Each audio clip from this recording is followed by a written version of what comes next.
Good evening all, and welcome. Cemeteries are the final resting place for many, which can result in many spooky happenings. It's time to get comfortable and let the darkness take control. In my youth, I had a few friends that had a band in the local scene, and as anyone who has hung around with the band scene can tell you, you meet all the kinds of strange dudes. This was how I met Marty. Marty was a friend of one of the band members who had just moved into my hometown. At first, the guy seemed pretty cool. He was quite a talented artist and drew all kinds of morbid pictures and murals the band would use in their live sets. He was an oddball, but then which artist isn't? But a cool guy to hang out with, for sure. However, after a while, he started to become unhinged. Marty started getting drunk and expressed his desire to rob a grave. It wasn't because he was a necro or anything. He said it was because he wanted a human skull to use as a model for his artwork.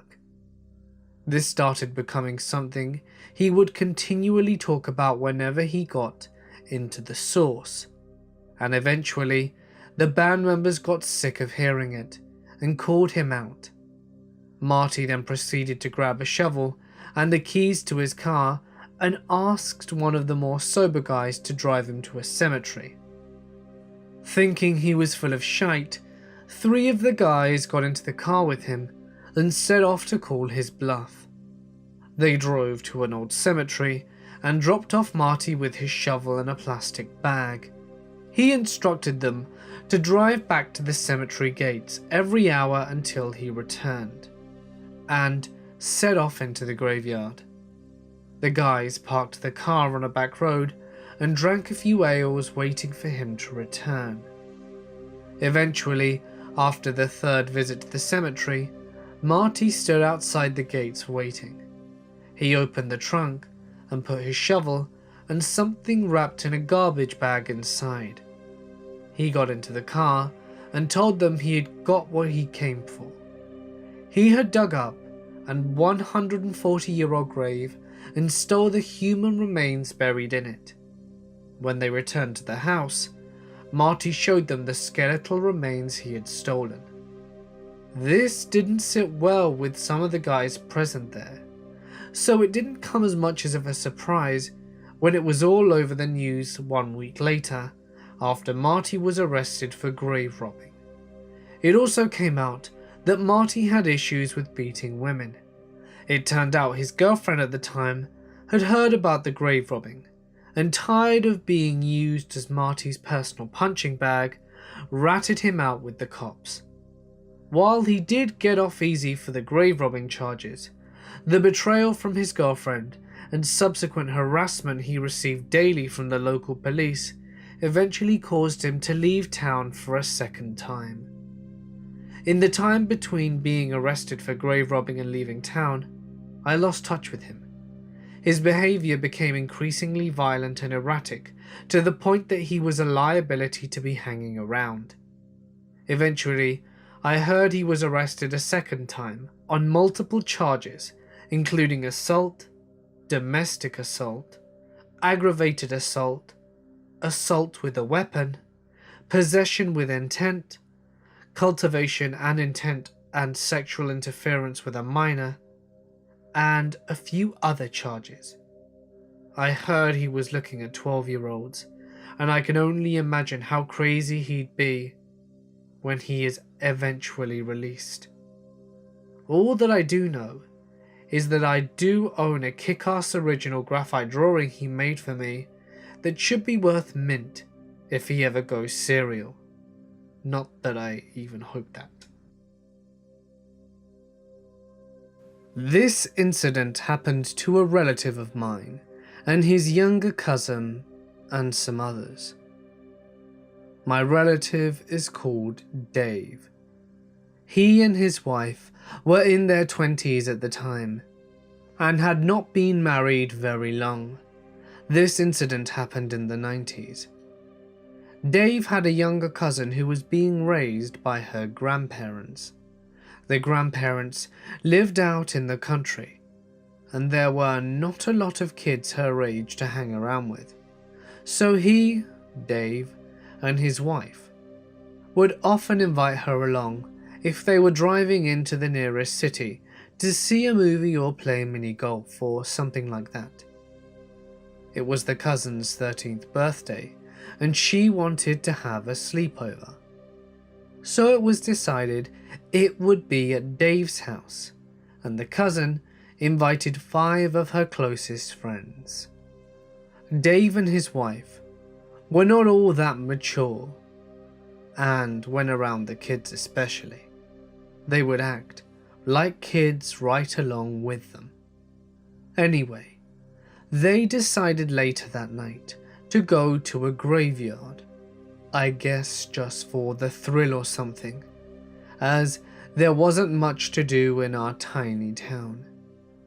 In our small town, the graveyards around this area are located out in the woods. This particular one was surrounded by thick woods, no houses nearby. It was small and had a chain link fence around it, and a street light near the gate where you entered. The caretaker had a street light installed at some point, presumably to deter teenagers from going there to drink and party. Well, Dave, his wife, and the 6 girls all exited the car and walked around the graveyard and were laughing, joking, chasing each other and telling ghost stories, trying to scare each other and just being silly. They finally got tired of playing around and decided to go back to Dave's house. They all went and got back into Dave's large 70 model car. The girls piled into the back, and of course, he, his wife, got into the front. All the females were talking and giggling, just being silly, while Dave, sitting in the driver's seat, was getting ready to crank up the car. While this is going on, they heard a tap on the driver's side window. It was not a tap like someone using their knuckles. It was more like a ting ting ting of someone using a light metal object. Everyone looked towards the window, and there was a guy standing there who was holding a machete. The tip of the machete was what he had used to tap the window with. Dave and his wife said the guy was dressed like Rambo. He wasn't wearing a shirt and had some kind of rag tied around his head, and was painted up with green and brown paint. Kind of like, I guess, army guys paint themselves when they go out on maneuvers. Dave assumed it was possibly someone needing help, so he began opening his door to get out and talk to the guy. When he did this, he said his wife and all the girls started screaming no and diving for the door. The girls were diving over the seat and his wife across the seat, etc. They pulled the door shut and locked it and frantically began locking all their doors. Then the girls and Dave's wife all began screaming at Dave, telling him to get out of there. While he was putting the key in the ignition, this strange guy does weird sort of karate moves like you might see on TV. He was spinning the machete around and doing a few kicks. Dave cranked up the car and then took off out of there. Later that night, they rode back to the graveyard to see if he was still there. And of course, this time, they had the doors locked and did not leave the car. They thought they saw someone lying on one of the graves towards the back, but it could have just been a trick of the light. We don't know to this day who the individual was. I believe he was either on drugs or seriously mentally ill. It creeped all of them out, that this very strange guy was probably hiding in the graveyard, watching them earlier, when they were walking around out there, laughing and having fun, totally oblivious to his presence. In the fall of last year, I was walking with my mother in a provincial park that is about a 5-minute drive away from my house. The park is relatively small and has a cemetery in it, which dates back to when the area was first settled in the mid-1800s. On this particular occasion, we were on a trail which I have been on many times before, which passes right by the cemetery. I had decided that I wanted to go in for a minute to look around, as I had not been there in a while. There was a grey sedan parked in front of the gate, which was somewhat unusual, being that the cemetery was so small, old, and out of the way. That doesn't tend to get many visitors, but its presence still wasn't really noteworthy. I climbed over the gate and started strolling around the cemetery, walking up a crest that had the older graves on the other side of it. I heard some scuffling and rustling sounds and figured that they were being caused by small animals, or maybe the owner of the sedan.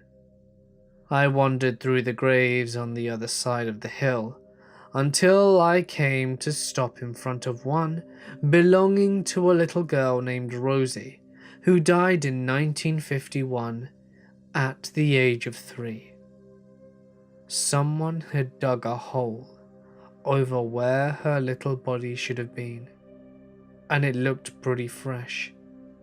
They had covered the mouth of the hole with sticks and other things, like an empty bag of dog food, almost like they were very hastily trying to hide what they'd been doing.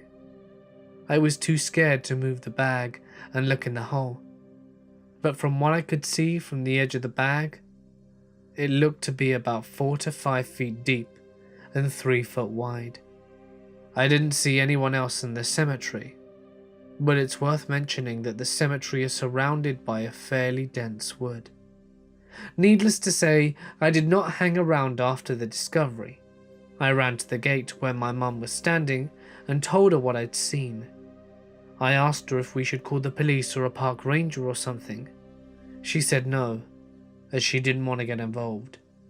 But we left the park pretty quickly after that. I still have no idea what was going on there, but it still makes me really uncomfortable to think that there could have been someone lurking around the trees whilst I looked at what they'd just done to that poor dead kid's grave.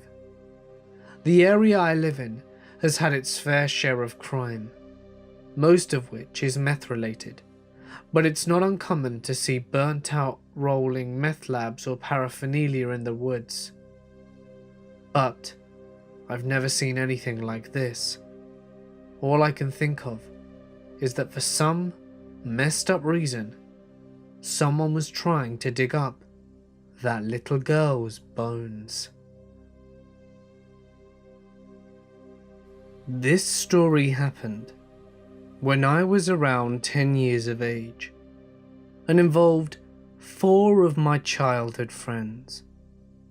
In case you didn't know, I am a 28-year-old female, and I'm from a very country southern state.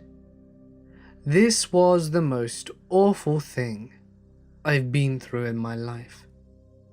This story takes place back in the mountains. I was always so excited to see the weekend approaching, partly because I had a very cool mum who would take me places with my friends and pretty much let us have a bit of freedom. The other part is I always get to spend weekends with my friends. So my friend Belinda asked me if she could come spend the weekend with me. I asked my mother, who approved, and I waited until her mother dropped her off at the bottom of my hill and walked down to meet her.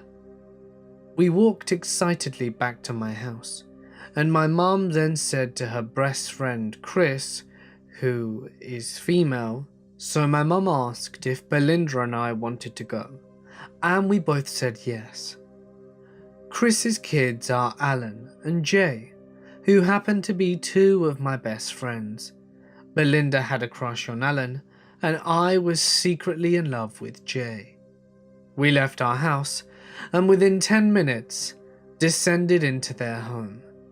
As I said, I live on top of a huge mountain that is very close to dense forest. So after 20 minutes of driving, we finally made it to their house. My mom went in and was greeted by Chris. Belinda and I stayed out to talk with Ellen and Jay, who also had a few other friends with them. We knew everyone there and also joined the conversation. Scott being the oldest, Jay being the second oldest, Ray and then Alan being the youngest. They all kept going on about this cabin they had built far into the woods. It was probably about 3 miles into the forest from their house. The boys wanted us to go down with them to explore it, and we agreed. I was used to roaming half of these woods, and I always loved venturing out into them. I grew up there my whole life, and that all changed after this. We told them we had to ask my mum and use the bathroom before we could go.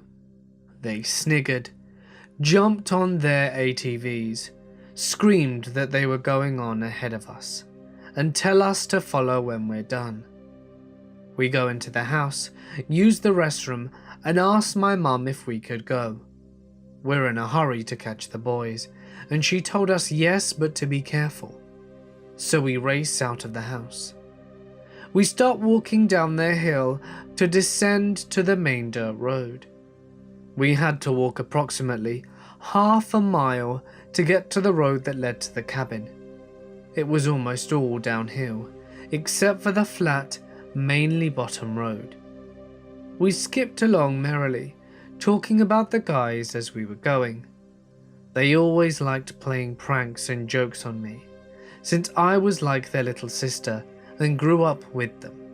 So I told Belinda that I had a feeling that they were going to jump out and scare us or something. Little did I know I was in for a different surprise. We walked around another 2.5 miles to finally reach this cabin. It felt like it took forever, as this wasn't a road but a path. When we finally reach it, no one was in sight. We walk onto the little porch and knock on the door, waiting for one of the guys to jump out and try and scare us. We step back and marvel at the little cabin. Jay did a really good job on it. He was always into building, creating and growing things. We finally check the door and step into a little room. The cabin only had 2 rooms. It wasn't very big at all. No one appeared to be inside or in the general area. All we can hear are the sounds of wildlife. So we stood there for a moment, trying to figure out what to do. It was then that we heard the ATV a little ways away above the cabin, not back towards the main road, but further down the path. So we follow the sounds and finally see the guys. They're speeding off down the path. Stop long enough to yell at us and keep following them though, and take off down the path of the woods. We both groan very loudly. Belinda expresses concern and just wants to go back the way we came to the house. It was probably around 3 in the afternoon, and she didn't want to be out in the woods anymore. I, on the other hand, was a little explorer and wanted to keep going down the path, thinking somehow that we could find the guys and possibly prank them. Boy, do I regret doing that now. In fact, I think I should have kicked their butts after this little escapade. So we take off further down the path, after I talk Belinda into it. We walk for 2 hours before we both realize that we are lost. We came to a fork in the roads. There stood a tree with 2 arrows pointing to either side of the split in the road. I forgot to mention that it was summertime and the daylight was strong. It doesn't get dark here until around 8ish in the summer, and we had walked for about 2 hours in total, and seriously didn't know which way to go. My friend started to panic a bit, and I tried to calm her down, assuring her that we had plenty of daylight ahead, and that we would make it back in plenty of time, although I wasn't so sure of that. We were about 7 miles into the woods that were endless. At this time, I had no idea of our location, so we both decided to stick towards the right of the mountain. So we took off. Belinda was laughing and saying she was going to kick their butts later. I laughed, and we made a plan to get back at them. We walked for what seemed like forever, and somehow ended up back at the split in the road. It was then growing a little darker, nearing dusk with every minute. By this time, my friend and I were totally freaking out. She was sobbing and asking me, how are we going to find our way back? I tried to stay calm and reassure her that we would make it back, but on the inside, I was just as scared as her. And that time, we stood frozen to the road, trying to figure out where to go next. That's when about 15 yards back, I heard a twig snap. I shushed Belinda and asked her if she heard that. She started smiling and was about to call out for our guy friends. I stopped her suddenly, telling her to stay quiet for a minute. We continued to hear the footsteps. For some reason, I felt more terrified than I ever had in my life. I whispered to Belinda to start walking slowly down the left fork. The footsteps kept inching closer to our location. We tried to be as quiet as we could, but leaves were all under us. For some reason, I knew that these footsteps didn't belong to our friends, and I had the awful feeling of dread, and my friend started to pick up on that. As the footsteps started sounding closer and faster, I decided to book it down this path, and my friend followed suit.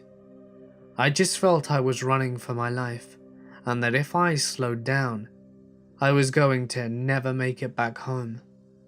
We finally reached this embankment off the side of the path, so we decided to climb up it, and I tore into the mountainside with my feet and my legs and scratched myself along the way. We finally could see the barn up ahead of us, which was old and had not been used in a long time. The footsteps still approached us after a short pause. My guess is they were quieter as they reached the mountain. We had also descended into tall grassy fields, which made it easier to mask any sounds. As I finally realized our surroundings, I remembered their family grave was up ahead of the barn. It was very old and had very old large headstones, as well as some crypts. I decided that was probably our best chance to hide and get a view of who this person was who was chasing us. So we ran through the old iron gate and hid behind the largest tomb we could find. It grew very quiet as we stood frozen in the graveyard. My mind was racing, my body was shaking, and my heart was beating beyond control. Who was chasing us through the woods? What did they want from us? I had so many questions that would never get answered. Belinda and I sat there for what seemed like an eternity, but it was more like 10 minutes. It gave us a chance to calm down, correct our breathing, and cool down from our run. We finally decided to stand up halfway, so that we could see if anyone were around us. We crept up to our feet, still crouching behind the grave. What we both saw, literally, made us pee our pants. There, at the beginning of the cemetery, stood a man. He was probably around 6 foot tall and appeared to weigh somewhere in the region of 170 pounds, and was wearing dark clothing. His eyes looked very dark and wild as he stood there searching the graveyard with his eyes, trying to listen for us. We both immediately ducked back behind the headstone. We started breathing heavily again, scared to death he saw us raise. Belinda shot me a look as the man started rustling around. I peered up again, and his gaze met mine. He then turned his body towards our hiding place, locked his gaze with me, and smiled a wicked smile. He then said, "There you are." I didn't even hesitate.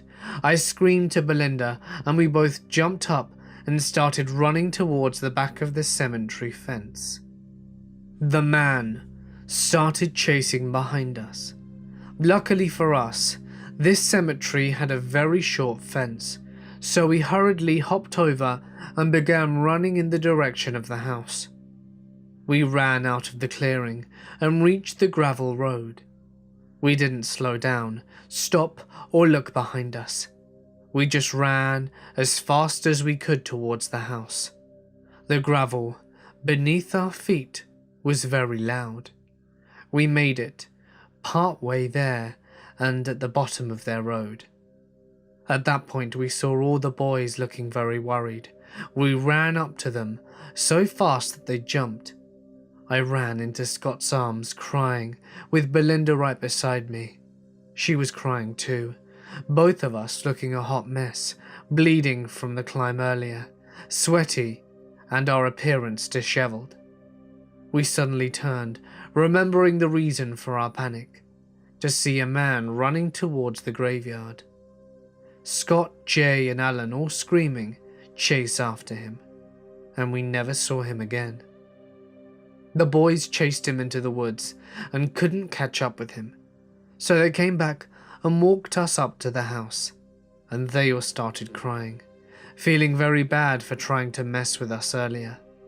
Our parents waiting on us scared to death. Jay and the boys admitted to leaving us and taking off into the woods, thinking that we would find our way back. As it grew later, they all began to worry about us and had gone back to search for us. But when they couldn't find us, they all went to our parents and admitted what they did. They all went to search for us and began to panic when they couldn't find us. Chris was actually on the phone with 911 when we arrived, and they were about to send search and rescue down. We had been gone for close to 5 hours, and we told them the story about the man who followed us. The police showed up to question us and ask us for the man's description, and they searched through the woods and mountains, but there wasn't a trace of him. The boys all got grounded for playing their trick. They honestly were all shaken up by it, thinking that they would never see us again, and scared because it was getting dark, and of course because of the man. They felt guilty thinking about him, and thought it was all their fault. Needless to say, we forgave them. I never went back to that cabin, or to any of that part of the woods again. So, creepy woodsman stalker, I hope we never meet again. It's a very old cemetery, a good few hundred years. At least, the church next to it has existed since before the 16th century, considering the fact that it is a remote place as well. Most people back in the day were buried with wooden crosses and such. As time goes on, crosses rot away, new people get buried, etc. Nowadays, due to less people living in the countryside, that cemetery is pretty overgrown. It's a really pretty place, and it's sad. Anyway, so someone was taking care of their relative's grave, and decided to expand the area around the grave for some particular reason. For some reason here, we are not particularly fond of grass, rather a well-leveled ground with Zen gardenish lines made up with a rake. The person removed the grass and were kneading the place up with a rake when they raked up white hair from the ground. They freaked out and left, leaving my relative and the cemetery attendant to find out what is essentially hair coming out of the ground. She reported it to the church, and supposedly they reburied the body. They're not even sure how the body could have been that close to the surface. I am in my mid-20s, but due to my father's work, I've been all around the globe. In the space of 11 years, I lived for varying amounts of time in 5 different countries, while visiting about 6 or 7 more. All of this not including my home country, and very short holidays. This, coupled with my bipolarity and functioning insomnia, has me keeping a meticulous journal from the moment I could write and later type. It has also given me a whole truckload of experiences that make me feel lucky. But of course, for all the good ones, there are some bad ones mixed in. For the past 10 months or so, I have worked as a night porter in a pretty well-known hotel in a medium-sized city in the UK. This place has been around for decades and is immensely popular for its funeral teas and wakes, as morbid as that is. This is because it is across the road from one of the larger local cemeteries, about 1 kilometre from one of the larger churches, and to top it all off, less than 3 kilometres from the crematorium, perfectly situated for the mourner's business. So a couple of weeks ago, I was almost finished on my shift when the sweet old guy that is the cemetery's groundskeeper comes in on the verge of tears. Jacob, he is literally the epitome of adorable, and a very kind old man. He volunteered to work there, even when he was retired, because that's how nice he is. Jacob comes in at around 7:50, as I was waiting for the morning shift folks to turn up, so that I could go home. He started blabbering incoherently, as the emotional do. So I told him to calm down, and if he wanted a cup of tea. Obviously that was a yes, so 5 minutes later he sat down with a nice cup of tea, telling me about what's wrong. Some idiots had jumped the fence and overturned a bunch of headstones, spray-painted vile crap on epitaphs, and even partially dug into some of the graves. By the time he'd calmed down, I said my shift was finished and told him that I would help him set the headstones upright at least. This man is too precious, and I had to help. Roll on a couple of hours, and all the stones were back in order, and I went home shattered. Those things are heavy as hell, but I was happy to have helped. I told my work I'd probably be a little late, and they understood. Anyway, I get to my shift a couple of hours late, and as it turns out, I was going to be on my own after 2 o'clock, as my colleague's second job needed him in early. Ironic, because his second job is sandblasting granite headstones. 2 a.m. comes and goes, and everything was almost in order, and I was just adding the finishing touches to a large funeral tea of one of our function suites when I hear a knocking noise. At first, I thought it was someone in the rooms upstairs walking the halls and dismissed it. But the knocking happened again, this time louder, and the third time's a charm. I found the source.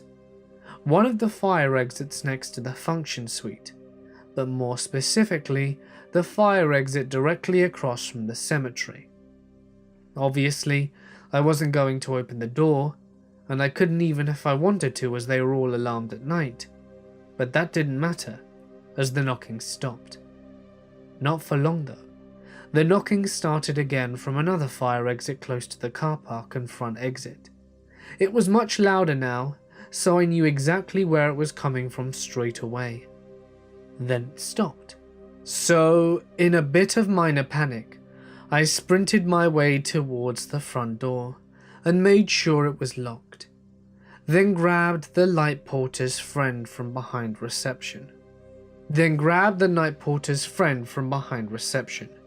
aka a walking stick.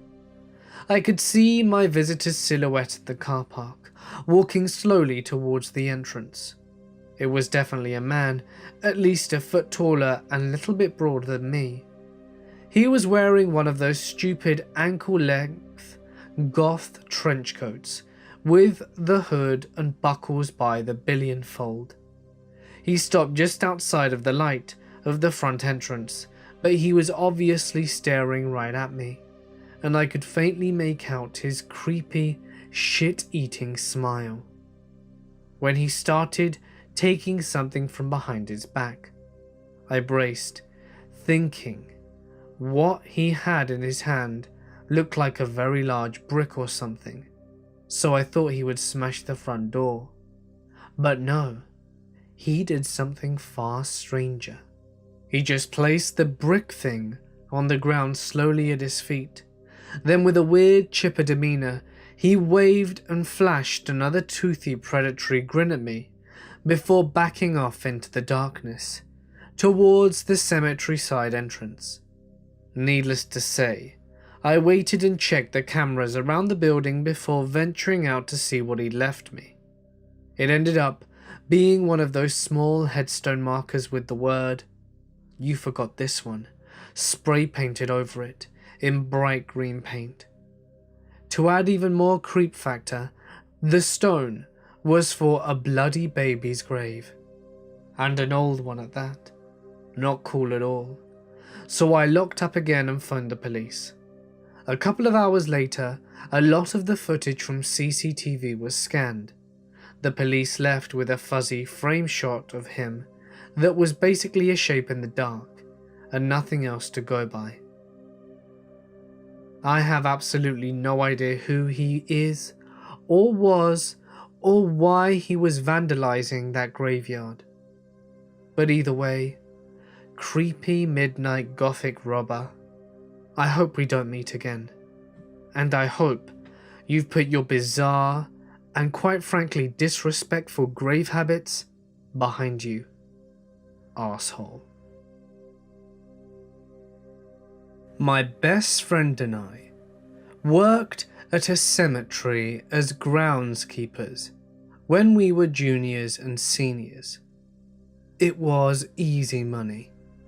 We got paid $5 an hour, but bear in mind this was in the late 1970s, mostly for edging and trimming and keeping the graves tidy. We raked a lot of leaves. We tore around the place in a souped up golf cart with our tools in the back. It was annoying to work in the rain, and it rained often, but it was truly a gravy job, no pun intended. There were a lot of dead flowers to remove, and a lot of empty beer bottles, beer cans, and used condoms. There was a widow who left scribbled notes torn from a reporter's notebook upon her husband's grave, all of them completely illegible.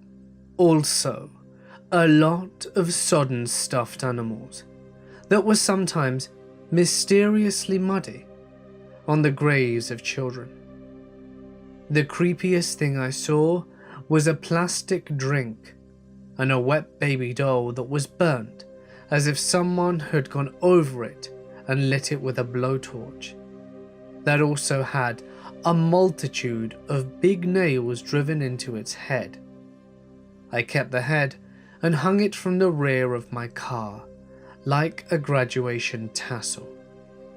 The worst thing I saw, though, was the naked corpse of a young woman my age, a student at a neighboring high school, left neatly with her arms at her side one foggy Saturday morning. She had been strangled right there. Whomever murdered her had also punched her face several times before she was dead. She was identified quickly, but her clothes were never found, and her murder never solved. My friends and I were grilled by the police over several sessions. But what the hell? We didn't do anything. My friend quit a couple of weeks later. I suppose the stress was too much for him, but I hung on until I was around 18, which at that point, I was then eligible to work at my uncle's printing plant. I will never forget the bruises and her open, dead blue eyes.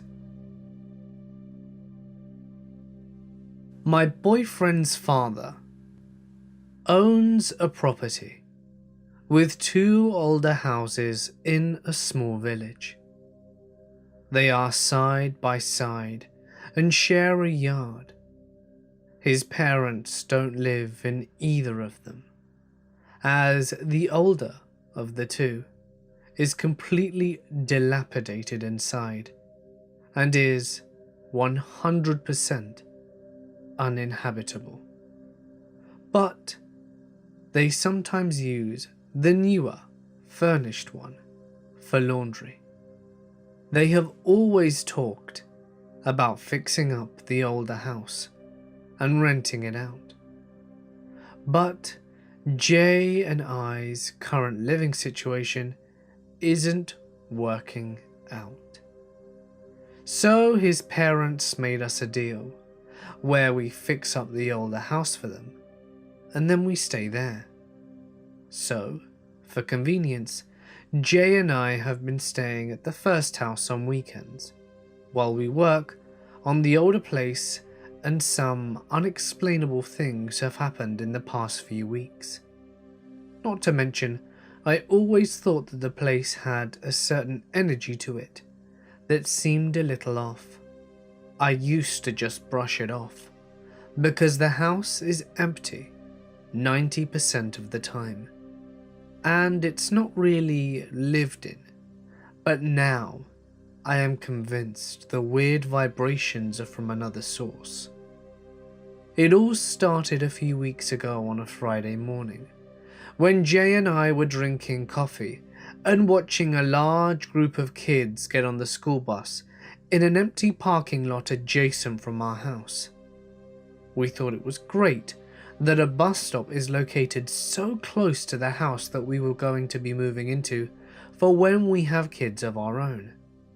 This piece is significant because when I took our dog for a walk, a few minutes after the bus drove away, I distinctly heard a young voice yell, "Hello?" My dog's ears perked up, and we both looked around. I was afraid one of the kids had somehow gotten left behind, but there wasn't a single person in sight. So I continued to walk.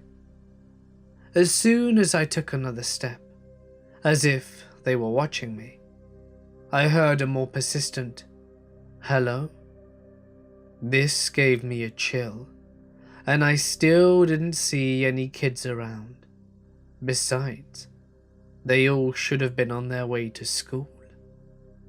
The next week, we painted the attic of the old house on a Friday, and the following Saturday, Jay noticed a trail of paint droplets, the exact colour that we used, upstairs on the kitchen floor in the new house. There is no way that could have been from us. We didn't bring any tools or paintbrushes over to the new house or anything else that could have been dripping paint. That evening, when we were leaving to go back home, we were about to back out of the driveway when Jay realized he forgot to lock the front door. He left his driver's side door wide open as he was locking up the house. On his way back, we both watched his door slowly but firmly shut and latch. Note that we were stopped on a slanted part of the driveway, so the door literally swung uphill. This makes me think the spirit is very lonely and does not like it when we leave. Another strange thing that happened, I'm not sure if it could be related or not, is that our dog started limping last Saturday after lying on the couch for a while at the new house. I didn't think much of it. I checked out her paw and didn't see any marks, so I just assumed she'd been laying on it funny, and maybe it fell asleep. But the next morning, it had swollen up to 3 times the size of her normal paws. She couldn't walk on it at all, and got around by hopping on her 3 good legs. I still have no idea what could have happened to her. She didn't leave my sight the whole day. We took her to the vet for an x-ray, and she said it wasn't broken, and she was stumped too. No snake or spider marks either. She gave her pills for the swelling, and it was back to normal in 1 day. I heard of spirits leaving scratches and bruises on people. So, if it were a younger spirit, perhaps they just played a little too roughly with the dog. But here is the kicker. Last night, Jay took our dog for a walk, and they were gone a pretty long time. What happened pretty much confirmed the theory that there is a child haunting us. He said they started by taking the usual route around the block. But when they got to the first corner, she triggered on something and started relentlessly pulling him straight ahead instead of turning. She's a pretty strong pit bull and was acting like it were urgent, so he just let her lead him to see where she wanted to go. She ended up taking him to a cemetery not far from the house that we didn't even know existed. She dragged him to a specific grave and started rolling on it. Jay said the dates on the headstones were 1992 to 1994. After rolling around a bit, she got up, shook off, and casually walked back to the house. Chris, Craig, Jen and I all saw the creature. At the time I was probably around 13. Craig was 14, Jen 15 and Chris 16. We were all males, Chris and Craig brothers, and Jen and I their cousins. But Jen and I are not related. We are, however, very close. It was late August in Plymouth, Ohio, a place known to have some really weird stuff going on. Blamed on a cult. I have no reference for this cult or real information about them. But this is our story. We were sitting on the roof at my cousin's house because the window out of Craig's room led right to the first story roof, which was almost flat and had a tree right next to it. So we could sit out there almost every night, that we were together and grabbed these cigar-looking things from the trees. They were a green vegetable-like organic thing, and I think the tree is actually called a cigar tree. We would just throw them and hang out. So, it was a little past midnight. We always stayed up past midnight, and my parents would get mad because I would be so tired the next day when they'd pick me up. I remember there were fireflies out in the field, which was probably 200 feet long and 100 feet wide. On the left of our view there was a country road, as we were in a very rural area, and across the road and down one block was an old cemetery, which my older cousins always told me horrifying stories about, as any older proper cousin should do. On the right side of our view of the field was a small grouping of trees, and then literally a 60-foot straight drop to the river. You couldn't climb it because it was very crumbly and shale. That river was probably cut out over 100 years ago. At the far end of the field from us, there was a pond. It was dug with a bulldozer a few years earlier, and was only about a 15-foot drop. But there was only ever a puddle at the bottom this time of year. The reason I'm giving you these details is so that you can understand the environment. I remember it being pretty bright out, almost a full moon with no clouds. We could see very well, and there was nothing to hide behind in this field. It was wide open to the tree lines that surrounded the property, and the tree lines across the street. Chris had seen the Dogman first. I was talking with Craig and Jen about some video game, and then Jen noticed Chris was staring. Jen followed his eyeline, and that's when Craig and I looked towards the bank. The trees were providing enough shade from the moonlight that it was hard to tell what it was at first.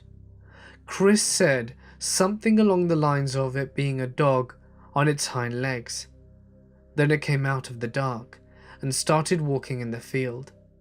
I was frozen solid and couldn't even breathe.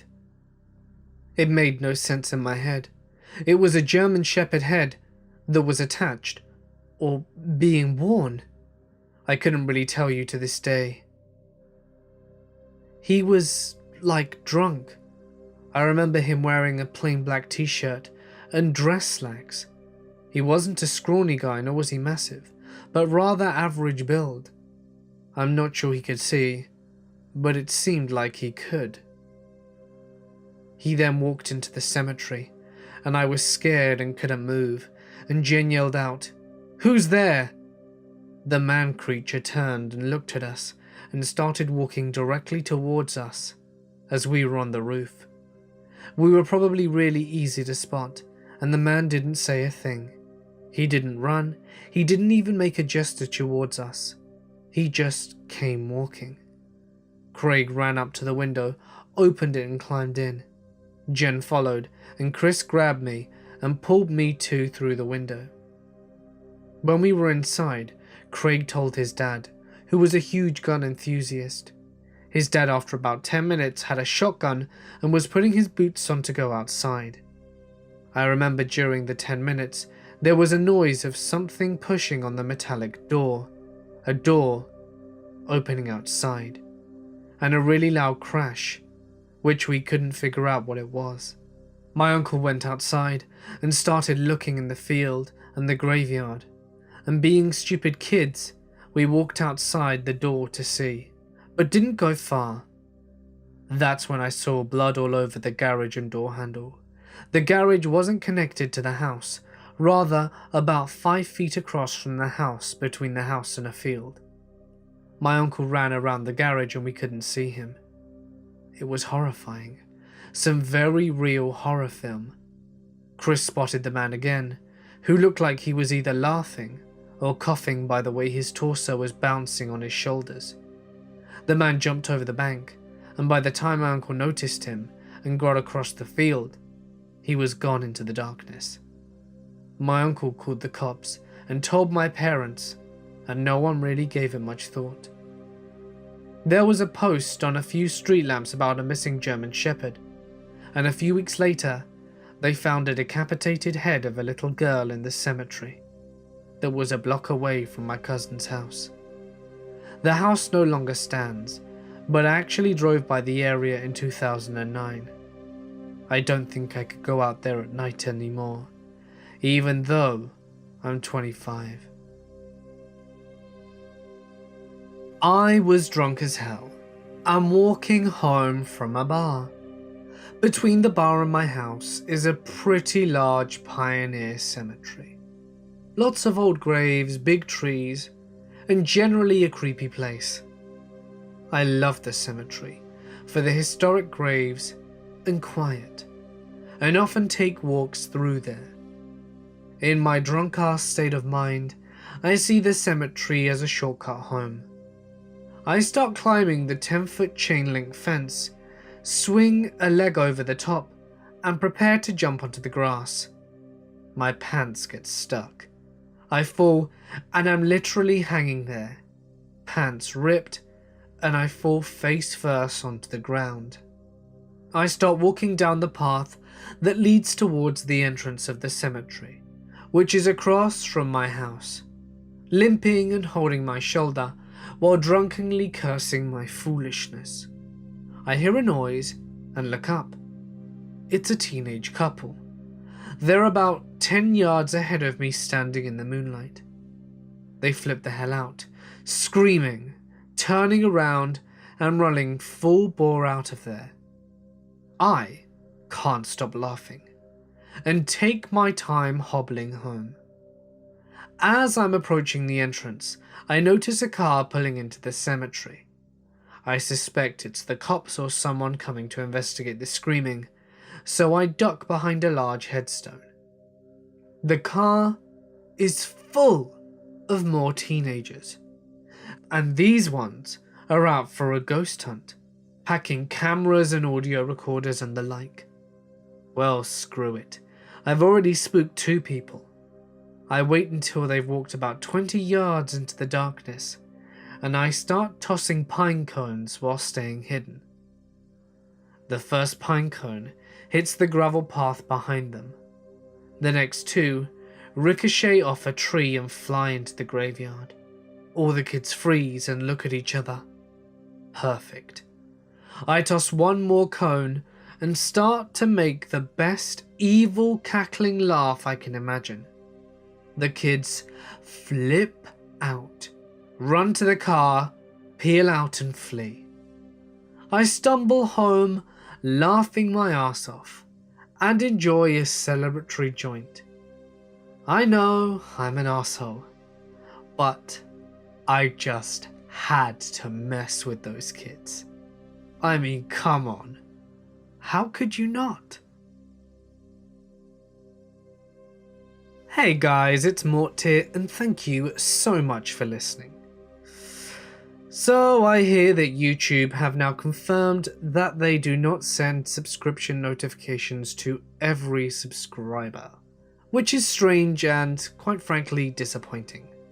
So if you want to be informed of my new content every day, please remember to hit the little bell icon next to the subscription button, which you definitely should have pressed, to stay informed of new content.